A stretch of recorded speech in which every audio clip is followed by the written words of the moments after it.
एक चंद्रबाबू नायडू और नीतीश कुमार।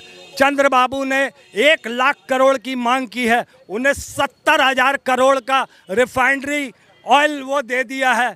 बताइए, अपनी सत्ता बचाने के लिए, अपनी जेल को जाने के लिए आप पहले 10 साल तक देश को बेचते आए। अब आपने तो ये करना, मुख्यमंत्रियों के हाथ देश बेचना शुरू कर दिया। फेसबुक और व्हाट्सएप यूनिवर्सिटी का ज्ञान बहुत ज़्यादा है। अरे बाप रे, व्हाट्सएप का ज्ञान क्या है? खुला खेल मुरादाबादी। क्या आपको नहीं पता ऑयल रिफाइनरी दी है नरेंद्र मोदी ने आंध्र प्रदेश के? तो आप चले के आए हैं डिबेट करने, या तो आपकी जानकारी कम है और आप हमसे कह रहे हैं व्हाट्सएप की दुनिया से क्या मतलब है इस बात का? ताजे तरीन अभी 2 दिन पहले की बात है कि नरेंद्र मोदी ने रिफाइनरी दी है उनको। अब आ गया 250 लाख करोड़ मांग रहा तुम्हारा नीतीश। कहाँ से दोगे देश को? 250 लाख करोड़ कहाँ मांग रहा है? आप बताइए, कब मांगा है उसने? अरे यार, जब फिर तो देखा करो ना व्हाट्सएप दुनिया। व्हाट्सएप मैं वही कह रहा हूँ। मैं एक मिनट मैं कांग्रेस का कार्यकर्ता हूँ, जानकारी सुनिए।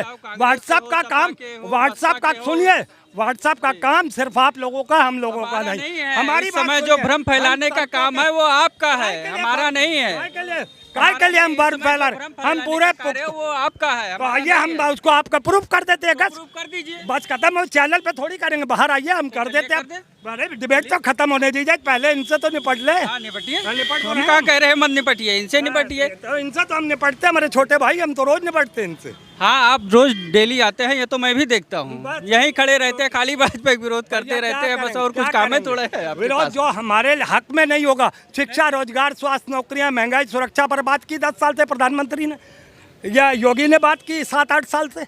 हमें क्या दिया जा रहा है? सिर्फ गुंडा तंत्र दिया जा रहा है, सिर्फ लड़ाई। गुंडा तो सरकार, पिछली जो सरकारें रही हैं उसमें गुंडा पैदा होते हैं। इसमें बताओ कौन माफिया है, नाम उठाओ। इसी का जवाब देते। आप कह रहे हो ना पिछले राज्यों में, पिछली सरकारों में गुंडागर्दी थी। हम इसीलिए तो भाजपा लाए थे, ये हिंदुत्व की सरकार है, हिंदू राष्ट्र होगा। सुशासन की सरकार नहीं आई क्या? सुशासन नहीं हो रहा है? अब जो आपको दिखाई दे रहा है वो आप अपनी निगाह से देखो, जो मैं देखूंगा वो बता रहा हूँ। बीच में मत बार बोलिए। अब आप ये बताइए कि हम, हाँ बस पूरा कंप्लीट तो होने दीजिए। अब आप कह रहे हैं कि पिछली सरकारें खराब थी। ठीक है, हम तो आपको लाए थे कि आप 20% मुसलमानों की चूड़ी टाइट करेंगे, आप हिंदू राष्ट्र बनाएंगे, आप इसको अखंड भारत बनाएंगे। कश्मीर में 370 लाख के पंडित जो आज भी देश भर में दर भटक रहे हैं, वो कहाँ पहुँचे? कौन सा 370 आपने काम कर दिया? कौन सा 370 से लाभ मिल गया कश्मीरी पंडितों को? अरे आप उनको तो छोड़िए, हम फिर आते हैं वहीं पे। शिक्षा, रोजगार, स्वास्थ्य, नौकरियां, महंगाई, उस पर बात की है 10 साल से प्रधानमंत्री की, जिसके आप लोग चले जाते हैं सिर्फ मंत्री पद पाने के लिए। आप देश के साथ गद्दारी करते हैं सिर्फ अपना। और तो राजभर तो आप उस स्थिति में आ गए हैं कि उनको अपने घर का भी वोट नहीं मिलेगा। अगली बार चुनाव में आप देख लीजिएगा। वो तो आपको पता होगा कि किसको वोट मिलेगा, किसको नहीं मिलेगा। गद्दारी हमारे नहीं, आपके खून में है। आपने चुनाव में उनके नतीजे देख लिए, भाई साहब ने बता दिया 0 है, तो आप 0 आगे क्या करेंगे? अब की बार ये भी पर्चा दाखिल करेंगे राजभर के खिलाफ। हम क्यों करेंगे? नहीं, पर्चा दाखिल कर लीजिए ना, काहे हम लोगों को अपनी औकात के अंदाजा नहीं है। मैं किसी का नहीं, मैं ना मोदी का हूँ, ना मैं उनका राजभर का हूँ, लेकिन बोलने की एक शैली होती है, एक साहित्य होता है जिस पे बहस करी जाए तो बहस को बहस की तरीके से किया जाए।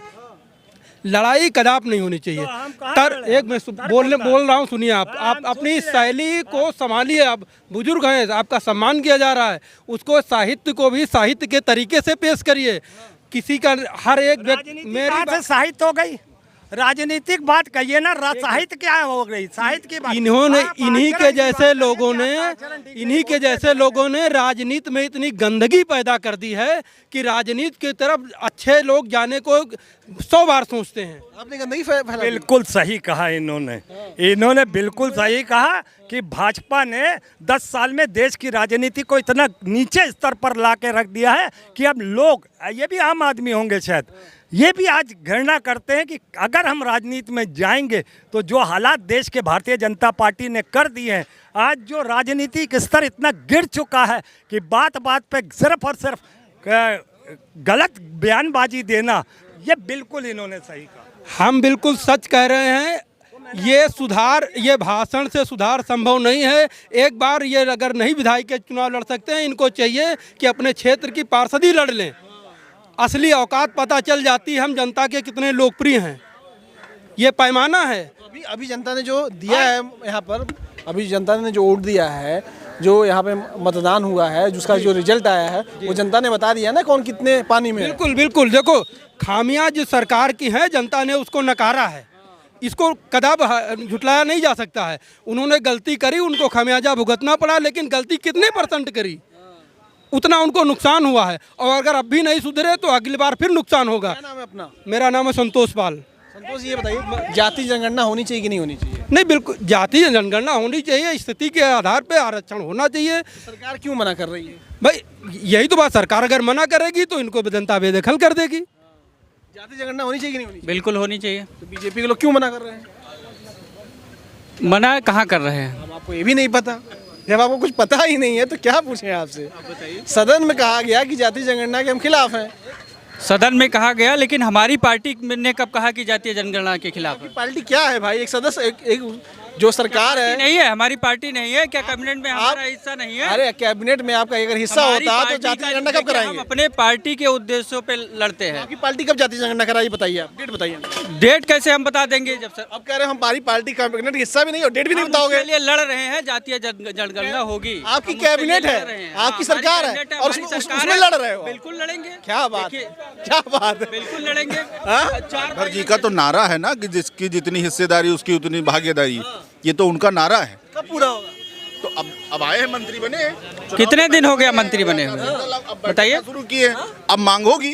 मांग होगी, बिल्कुल होगी। और बीजेपी के लोग कह रहे नहीं करेंगे। अरे पहले सब लोग मना करते हैं, पहले सब लोग मना करते हैं, करेंगे सब, करेंगे, बिल्कुल करेंगे। क्या नाम है? जनसंख्या नियंत्रण कानून बनना चाहिए या नहीं बनना चाहिए? आप बताइए। आपसे पूछना चाह रहे हैं, यहाँ खड़े हैं सभी लोगों से पूछे, जो बेरोजगारी बढ़ रही है ये क्या होने चाहिए, नहीं होने चाहिए? बताइए।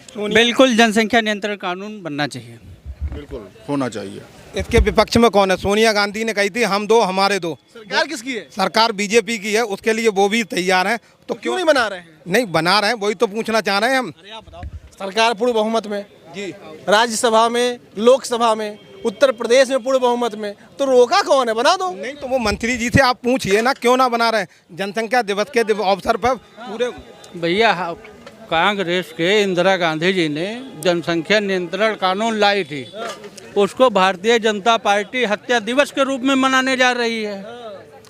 तो ये सब खुद तो चाहते हैं कि कितना जनसंख्या बढ़ जाए भारत की, ये कंट्रोल करने वाले आदमी नहीं है।